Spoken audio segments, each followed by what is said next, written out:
एक गांव में सोमू नाम का एक किसान अपनी पत्नी मालती और पुत्री राधा के साथ रहा करता था। सोमू बेहद गरीब था। मेरी समझ में नहीं आता कि हमारी गरीबी के दिन कब खत्म होंगे। चिंता मत करो मालती, जब अच्छे दिन नहीं रहे तो ये बुरे दिन भी नहीं रहेंगे।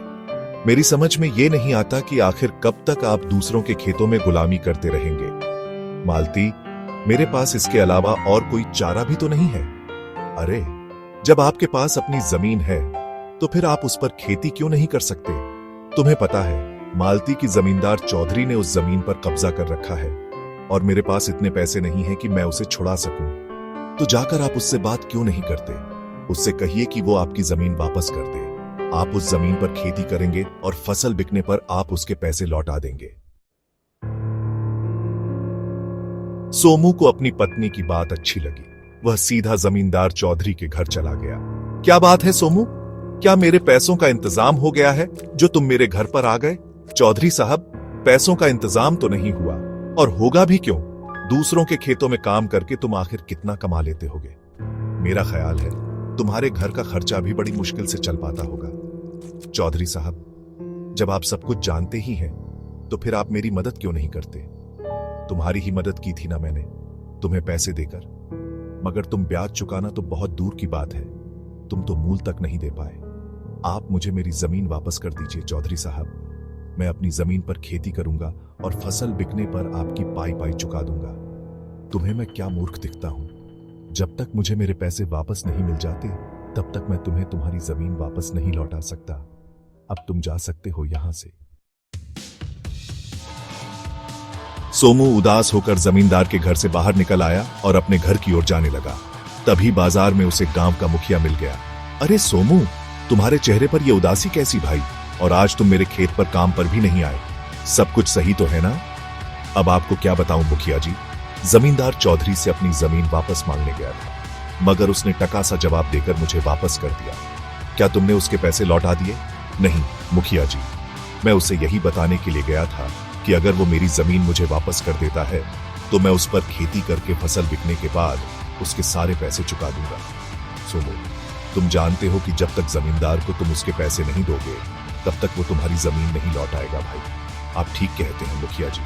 समझ में नहीं आता कि आखिर मैं पैसों का इंतजाम कहां से करूंगा। चिंता मत करो सोमू, ईश्वर पर भरोसा रखो, सब कुछ सही हो जाएगा।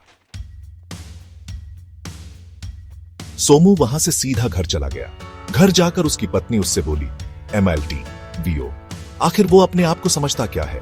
तुम्हें अब मुखिया के खेतों में काम करने की कोई जरूरत नहीं। SOMU VO, मेरी समझ में नहीं आता मालती कि आखिर तुम चाहती क्या हो? सिर्फ मुखिया ही है जो मुझे अपने खेत पर काम करने देता है, समझी? मालती VO, और इसके बदले तुम्हें देता भी क्या है? सोचा तुमने? तुम आज से जंगल में लकड़ियां काटने जाओगे और वो लकड़ी बाजार में बेचोगे। इतना बोलकर मालती ने एक बड़ी कुल्हाड़ी सोमू को पकड़ा दी। मालती VO, दूसरों की गुलामी करने से तो यही बेहतर है।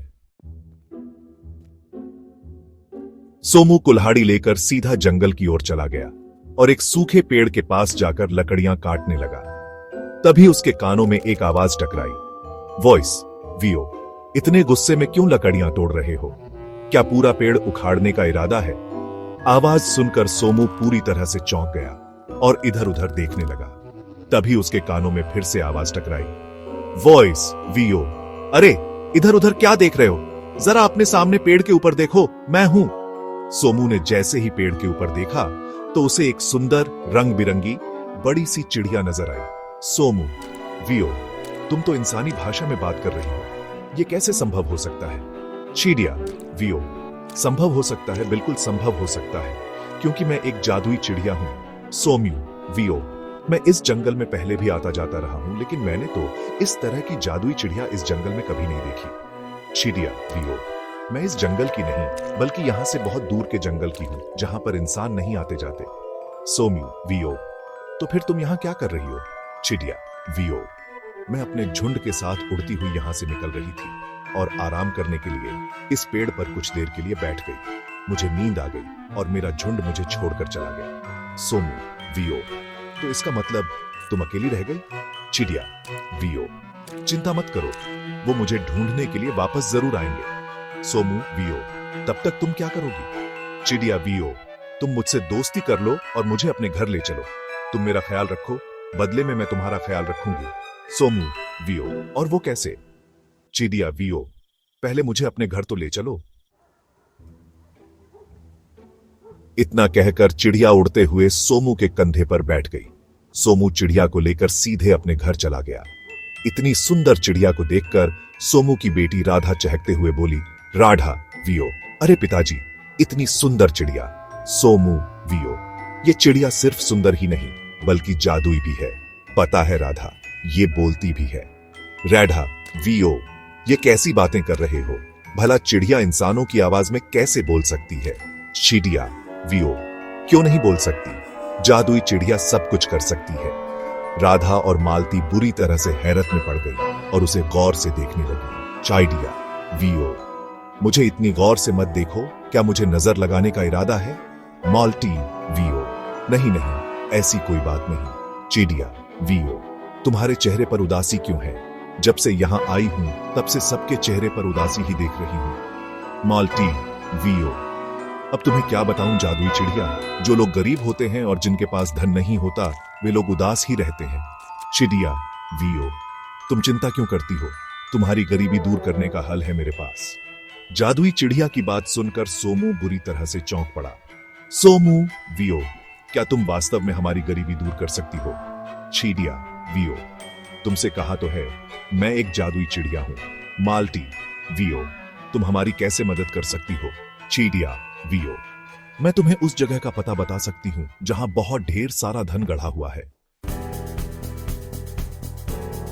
तो फिर देर किस बात की है जादुई चिड़िया, मुझे जल्दी से बताओ। तुम्हारे खेत में जो बहुत पुराना पीपल का पेड़ है, उस पेड़ के नीचे पुराने जमाने का प्राचीन खजाना गड़ा हुआ है। तुम रात के समय वहां जाकर उसे खोद कर निकाल लेना। सोमू उसी रात अपने खेत की जमीन से सारा धन खोद कर निकाल लाया। इतना ढेर सारा धन देखकर मालती की आंखों में अजीब सी चमक आ गई। इतना सारा धन तो मैंने अपने जीवन में कभी नहीं देखा। अब हमारे दुख के दिन समाप्त हो गए मालती, अब तुम इस धन से अपनी गरीबी दूर कर सकते हो। कुछ ही दिनों में सोमू बहुत अमीर हो गया और जमींदार चौधरी के पास जाकर बोला, चौधरी साहब, ये लीजिए अपने पैसे और मेरी जमीन मुझे वापस कर दीजिए। अरे सोमू, अरे भाई, तुम खड़े क्यों हो? बैठो ना, मैं तुम्हारे लिए चाय बनवाता हूं। चौधरी की बात सुनकर सोमू बुरी तरह से चौंक पड़ा। चौधरी साहब, आप मुझे अपने बराबर में बिठाएंगे? सोमू, अपनी बराबरी में बराबर वालों को ही बैठाया जाता है। अब तुम हमारी बराबरी के हो चुके हो। मैंने देखा तुम्हारा घर, मैंने देखा वो मुझसे भी अधिक सुंदर बन चुका है। इतना बोलकर चौधरी ने सोमू की जमीन के कागज लौटाते हुए कहा, सोमू, जब आदमी बहुत धनवान बन जाता है तब उसके अंदर शासन करने की भी इच्छा होती है। एक दिन ये इच्छा तुम्हें भी होगी, इसलिए तुम अभी से इस बारे में विचार करना शुरू कर दो। सोमू खुशी खुशी अपनी जमीन के कागज लेकर घर पहुंचा और अपनी पत्नी से बोला, चौधरी साहब ने मुझे अपने बगल में बैठाया और पता है उन्होंने मेरे लिए चाय भी बनवाई। और तो और उन्होंने यह भी कहा कि जब आदमी के पास धन आ जाता है तो उसे शासन करने की इच्छा भी होती है। उनकी यह बात मेरी कुछ समझ में नहीं आई। सोमू की बात सुनकर मालती बुरी तरह से चौंक पड़ी। इसका मतलब हमारा सम्मान गांव में काफी बढ़ चुका है।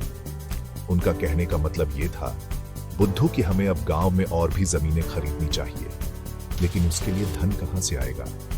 हमारी यह जादुई चिड़िया किस काम आएगी? इतना बोलकर मालती जादुई चिड़िया की ओर देखकर बोली, क्या तुम हमें और धन नहीं दे सकती? मालती की बात सुनकर मालती की बेटी राधा बोली, राधा वीओ, ये कैसी बातें कर रही हो मां? याद कीजिए, कुछ समय पहले हमारे पास पेट भरने के लिए भी भोजन नहीं था। सोएमयू वीओ, अरे हाँ, हमें पता है भाई, हम बस अब इतना धन और चाह रहे हैं कि हम गांव की और जमीन खरीद कर उसमें खेती कर सके। चिड़िया वीओ, तुम सबने मेरी बहुत सेवा की है, इसलिए मैं तुम्हारी यह बात भी मानूंगी। इस गांव के मुखिया के खेत के आगे जो जंगल है, वहां पर एक सफेद वृक्ष है। उस सफेद वृक्ष के नीचे एक राजा का बहुत पुराना सोने और चांदी का बक्सा रखा है, तुम उसे निकाल लो। सोमू उसी समय उस सफेद वृक्ष के पास गया और वो बक्सा निकालकर घर ले आया। मल्टी वीओ, ये तो बहुत सारा सोना और चांदी है, इसे बेचकर तो हम पूरा गांव खरीद सकते हैं। सोम्यू वीओ, हाँ मालती, और हम ऐसा ही करेंगे। सोमू अगले दिन उस सारे सोने को शहर में बेच आया और उसने गांव के बहुत से लोगों की खेती मुंह मांगी कीमत पर और जबरदस्ती खरीदने लगा। एक दिन सोमू मुखिया के पास जाकर बोला, सोमू वीओ, मैं तुम्हारी जमीन खरीदना चाहता हूं। मुखिया, मुखिया वीओ, सोमू, मैं जानता हूं कि तुम बहुत धनवान हो चुके हो, लेकिन यह जमीन मेरे पुरखों की है भाई, मैं इसे नहीं बेच सकता। सोमू वीओ, मैं तुम्हारी जमीन की मुंह मांगी कीमत दे सकता हूं। मुखिया वीओ, मैं तब भी नहीं बेचूंगा भाई। मुखिया की बात सुनकर सोमू को अब क्रोध आने लगा। तभी वहां पर चौधरी आ गया और सोमू की ओर देखकर बोला, सोमू, जब सीधी उंगली से घी नहीं निकलता तब उंगली टेढ़ी करनी चाहिए। मैं आपकी बात का मतलब नहीं समझा। सोमू, मेरे बगल में खड़े हुए मेरे साथी भीमा को देख रहे हो, तुम्हें भी अब अपने ऐसे ही लंबे चौड़े जवानों की फौज इकट्ठी कर लेनी चाहिए, तुम्हारे काम आएगी। मैं आपकी बात का मतलब समझ गया चौधरी। अरे सोमू, साहब लगाकर क्यों मुझे अपमानित कर रहे हो भाई, सिर्फ मुझे चौधरी कहो, अब हम दोनों दोस्त हैं। मुखिया, कल अपनी जमीन के कागज तैयार रखना भाई। अगर तुमने सीधी तरह से मुझे अपनी जमीन नहीं दी तो फिर मत भूलो कि चौधरी अब मेरा दोस्त है, मैं तुम्हारी जमीन छीन भी सकता हूं। इतना कहकर सोमू वहां से चला गया और मुखिया भी मुंह लटकाकर चला गया। मेरी कुछ समझ में नहीं आ रहा है चौधरी साहब, आखिर आप सोमू की तरफ कैसे हो गए? आपको तो उससे जलन होनी चाहिए कि कल का यह भिखारी आज आपसे भी ऊंचा हो गया। तुम्हें क्या लगता है भीमा, क्या मेरे कलेजे में सांप नहीं लौटता? तो फिर इसका कोई उपाय कीजिए। उपाय कर दिया है भीमा। पहला कदम मैंने उसे अपनी बराबरी में बैठाकर उठा दिया था, दूसरा कदम मैंने अब उठा दिया है। तुमने शायद देखा नहीं, गांव वालों के दिलों में सोमू के खिलाफ नफरत बढ़ रही है और बगावत भी, लेकिन आखिर उसके पास इतना ढेर सारा धन आया कहां से? मुझे इस बात से कोई मतलब नहीं, मैं तो बस यह चाहता हूं कि यह दोबारा भिखारी बन जाए। रहा सवाल धन का, तो मैं खानदानी अमीर हूं, मुझे धन की इतनी कोई लालसा नहीं है। धन की लालसा सोमू जैसे गरीब भिखारियों को होती है, जिन्होंने अपने जीवन में पहली बार धन देखा होता है। इधर सोमू क्रोधित होते हुए अपने घर चला गया और सारी घटना अपनी पत्नी को बताने लगा। मल्टी वीओ, मुखिया की हिम्मत कैसे हुई आपके आदेश को ठुकराने की? और आपको चौधरी के आदमियों की मदद लेने की भी कोई आवश्यकता नहीं, हमारे पास जादुई चिड़िया है। सोम्यू वीओ, लेकिन वो कहीं नजर नहीं आ रही। माल्टी वीओ, छत पर राधा उसके साथ खेल रही है। सोम्यू वीओ, चलो उस जादुई चिड़िया के पास जाकर अब उससे कुछ ऐसा मांगते हैं जिससे सारे गांव के लोग सिर्फ हमारी ही बात माने। चलो। सोमू अपनी पत्नी के साथ छत पर आ गया। वो जादुई चिड़िया से कुछ कहने ही वाला था कि तभी जादुई चिड़िया सोमू की ओर देखकर बोली, चिड़िया वीओ, मैं जानती हूं अब तुम मुझसे धन नहीं बल्कि कुछ और मांगना चाह रहे हो। सोमू वीओ, तुम्हें कैसे पता? चिड़िया वीओ, क्योंकि मैं एक जादुई चिड़िया हूं। तुम चाहते हो कि मुखिया खुशी खुशी अपनी जमीन तुम्हारे हवाले कर दे। जादुई चिड़िया की बात सुनकर राधा क्रोधित होते हुए अपने पिता की ओर देखते हुए बोली, राधा वीओ, पिताजी, आप ऐसा सोच भी कैसे सकते हैं? बुरे वक्त में मुखिया चाचा ने हम सबकी मदद की थी। सोम्यू वीओ, तुम बीच में मत बोलो बेटी, तुम्हें शायद अभी अंदाजा नहीं है कि जब व्यक्ति अमीर हो जाता है तो वह यह बात बिल्कुल भी बर्दाश्त नहीं करता कि कोई उसकी बात न माने, समझी? रेढ़ा वीओ, तो फिर इस तरह से तो चौधरी ने कुछ समय पहले जो आपकी जमीन पर कब्जा किया था वो भी सही था? मराठी वीओ, हाँ, वो सही था, उस वक्त हमारी समझ में नहीं आया, लेकिन अब हम चौधरी को समझ गए हैं। और मत भूलो राधा, अब चौधरी तुम्हारे पिताजी का दोस्त है। रेढ़ा वीओ, चौधरी आपका दोस्त नहीं बल्कि आपका दुश्मन है। उसने आपके दिमाग में लालच का बीज कब बो दिया और आपको पता भी नहीं चला पिताजी।